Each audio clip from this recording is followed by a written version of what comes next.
전쟁 터지면 주식 폭락한다. 누구나 아는 상식이죠. 근데 이 상식대로 움직인 사람들이 매번 돈을 잃었다면요? 상식이 틀린 겁니까? 아니면 우리가 모르는 다른 규칙이 작동하고 있는 겁니까?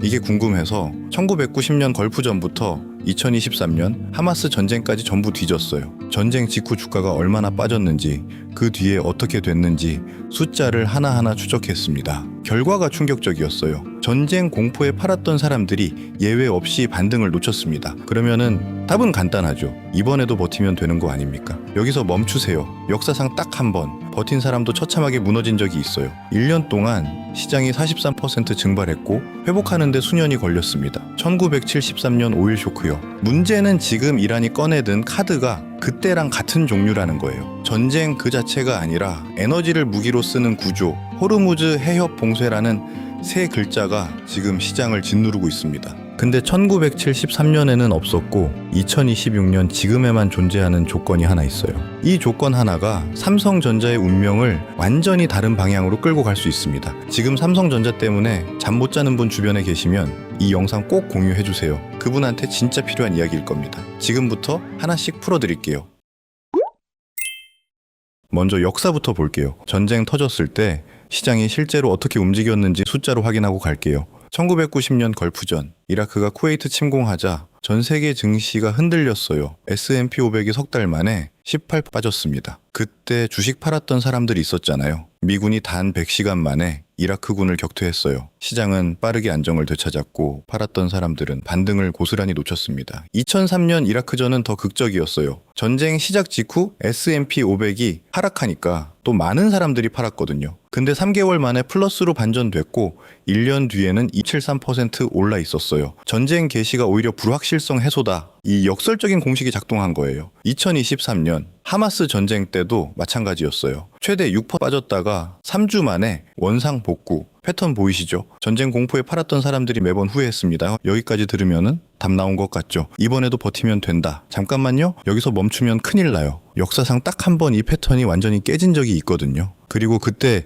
구조가 지금이랑 놀랍도록 비슷해요. 1973년 10월입니다. 이집트랑 시리아가 이스라엘을 기습 공격했어요. 전쟁 자체는 3주 만에 끝났습니다. 여기까지만 보면 걸프전이나 이라크전이랑 지금 비슷해 보이잖아요. 근데 그때부터가 진짜 시작이었어요. 중동 산유국들이 전혀 다른 무기를 꺼내 들었거든요. 석유요. 석유를 무기로 쓰기 시작한 거예요. 미국 전역 주유소 앞에 차들이 수백 미터씩 줄을 섰어요. 기름 넣으려고 새벽 4시에 줄 서는 게 일상이 됐습니다. 세계 최강대국 미국이 기름 한 방울에 무릎을 꿇은 거예요. S&P 500은 1년 동안 43% 폭락했고 회복하는데 수년이 걸렸습니다. 전쟁이 시장을 무너뜨린 게 아니에요. 에너지가 무기가 됐을 때 시장이 무너진 거예요.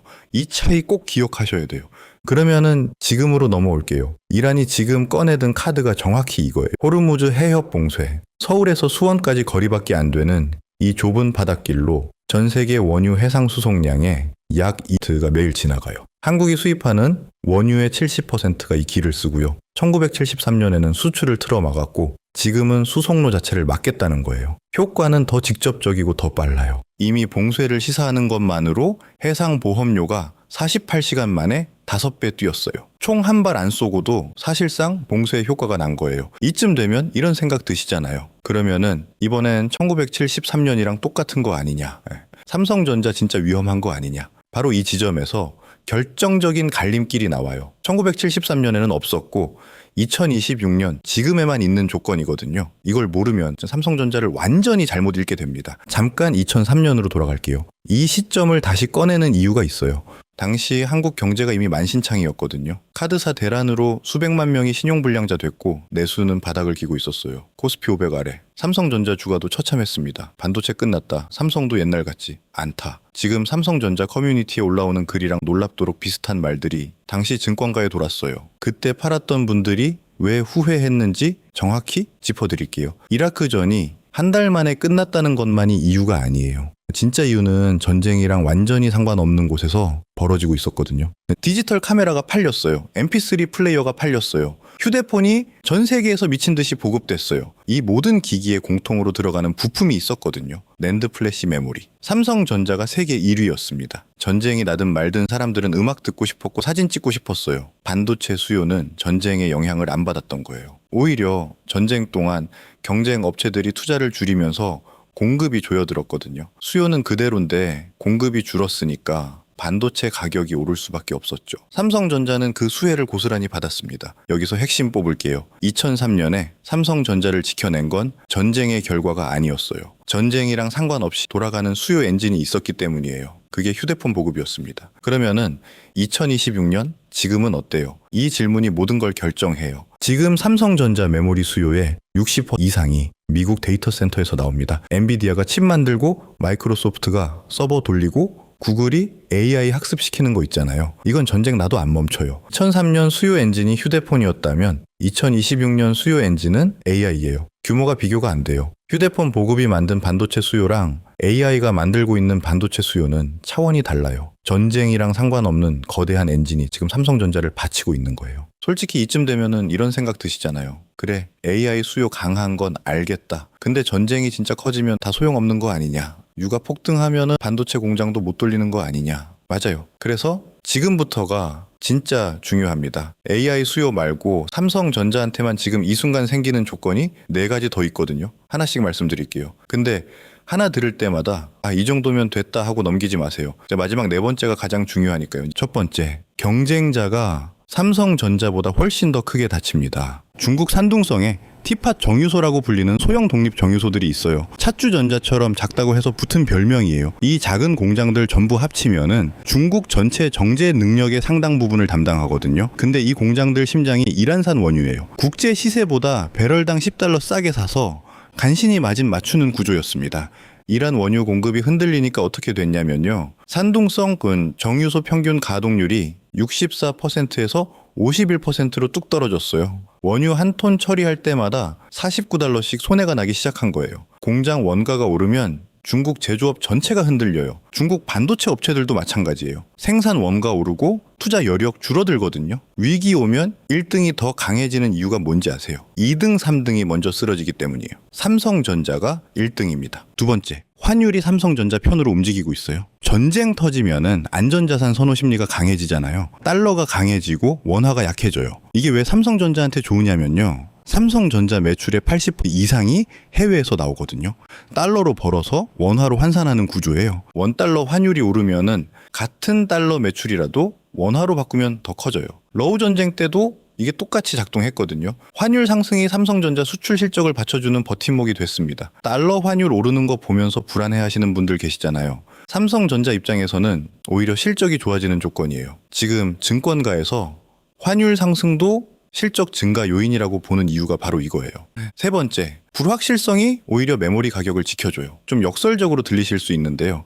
전쟁이 길어지면은 기업들이 어떻게 해요? 대규모 설비 투자를 멈춰요. 리스크 커진 상황에서 수천억, 수조 원짜리 공장을 짓는 결정을 누가 내리겠어요? 경쟁 업체들이 투자 멈추면은 메모리 공급 증가 속도가 느려져요. AI 수요는 그대로인데 공급이 조여드니까 메모리 가격이 유지되거나 올라요. 실제로 지금 증권가 분석이 이거예요. 거시경제 불확실성이 오히려 메모리 가격 유지에 긍정적으로 작용한다. 삼성전자 2026년 영업이익 전망치 82조 원이 괜히 나온 숫자가 아니에요. 역대 최대치. 작년 43조 6천억의 거의 2배입니다. 여기까지 3개 말씀드렸어요. 경쟁자가 더 크게 다친다. 환율이 편이다. 불확실성이 가격을 지킨다. 이것만으로도 상당히 유리한 구조거든요. 근데 4번째가 남아있어요. 이게 가장 중요합니다. 삼성전자는 미국 편이에요. 이 한마디가 왜 결정적인지 차근차근 풀어드릴게요. 지금 이 전쟁에서 가장 복잡한 처지에 놓인 나라가 어딘지 아세요? 중국이에요. 중국이 이란에서 하루에 약 138만 배럴 원유를 몰래 사들이고 있었거든요. 서류상으로는 제로인데 위성으로 보면 138만 배럴, 1300척 넘는 유령 선단이 말레이시아산이라는 이름표 달고 이란 원유를 실어 날랐어. 그 기름으로 산둥성 공장 돌리고 위안화로 결제하면서 미국 금융망을 우회했습니다. 근데 지금 이 구조가 통째로 흔들리고 있어요. 이란을 지원하면 미국 2차 제재가 중국 금융기관을 직접 겨냥해요. 이란을 버리면 에너지 공급선이 끊기고 공장이 멈춰요. 왼쪽으로 가도 낭떠러지, 오른쪽으로 가도 낭떠러지인 거예요. 실제로 미국-이란 전쟁 직후 중국이 14시간 동안 아무 말도 안 했어요. 전 세계 언론이 속보 쏟아내고 각국 정부가 성명 내는 동안 중국 외교부는 반나절 넘게 침묵했거든요. 셈법이 그만큼 복잡했다는 거예요. 14시간 뒤에 나온 성명이 딱 한 줄이었어요. 적대 행위, 즉각 중단 촉구, 어느 편도 못 드는 나라의 전형적인 모습이었죠. 반면에 한국은 어때요? 한국은 미국 동맹이잖아요. 에너지 공급 차질 생기면 미국 주도 공조 체제 안에서 대체 공급을 논의할 수 있어요. 중국이 못 들어오는 문이 한국한테는 열려 있는 거예요. 삼성전자는 여기서 한 발 더 나아가 있어요. 미국 텍사스 테일러시에 약 24조 원 규모 파운드리 공장을 짓고 있거든요. 엔비디아, AMD, 퀄컴이랑 긴밀하게 협력하고 있고요. 미국 정부 입장에서 삼성전자는 그냥 외국 기업이 아니에요. 미국 반도체 공급망의 핵심 파트너예요. 미국의 칩스법 통해서 삼성전자 미국 공장에 수조원 보조금을 지원하고 있어요.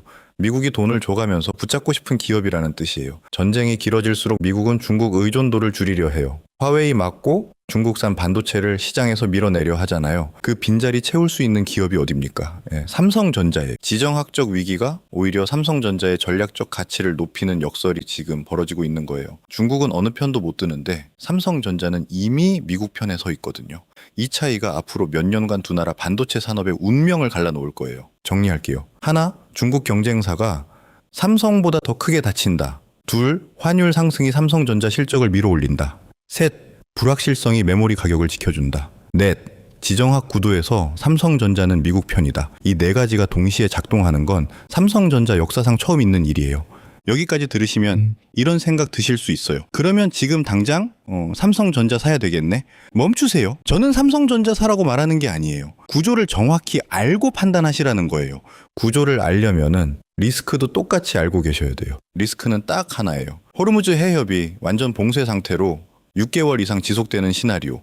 이게 현실이 되면 1973년 오일 쇼크형으로 전환됩니다. 유가가 배럴당 130달러 넘어서 장기화되면은 전기요금 재인상이 불가피해요. 반도체 생산 원가가 올라가고 삼성전자 물류비도 다시 폭등하거든요. 2024년 홍해 사태 때 삼성전자 물류비가 전년 대비 약 70이 폭증한 선례가 이미 있어요. 호르무즈가 막히면 그보다 더 직접적인 타격이 올 수 있습니다. 이 시나리오가 현실이 되면은 오늘 말씀드린 호재들 전부 뒤집혀요. 그래서 지금 봐야 할 건 하나뿐이에요. 호르무즈가 열리느냐 닫히느냐.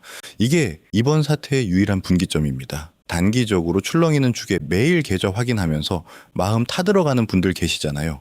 6개월 뒤면은 이 전쟁 이야기 기억도 안 날 수 있어요. 반대로 호르무즈가 진짜 닫히면 6개월이 아니라 수년이 걸릴 수도 있고요. 그 차이를 가르는 건 감정이 아니라 구조에 대한 이해예요. 처음에 드린 질문으로 돌아갈게요. 팔아야 됩니까? 버텨야 됩니까? 역사가 이미 답을 갖고 있었어요. 걸프전에서도 이라크전에서도 하마스 전쟁에서도 전쟁 공포가 극대화된 그 순간이 매번 가장 후회 없는 타이밍이었습니다. 그리고 2026년 지금은 그때보다 삼성전자를 바치는 구조가 더 강해요. AI라는 전쟁과 상관없는 거대한 수요 엔진, 중국 경쟁사의 약화, 환율의 우호적 움직임, 미국 동맹이라는 지정학적 프리미엄, 단 호르무즈 완전 봉쇄 장기화라는 딱 하나의 변수만 예외예요. 공포에 흔들리기 전에 구조를 먼저 보세요. 구조를 알고 있는 사람이랑 모르는 사람의 투자 결과는 시간이 지날수록 완전히 달라집니다. 이번에 다루지 못한 게 하나 있어요. 이란 전쟁이 장기화될 경우 삼성전자 말고 반사이익 받는 종목들이 어딘지, 방산주인지 에너지주인지 아니면 전혀 예상 못한 곳인지 다음 영상에서 그 구조까지 전부 풀어드릴게요.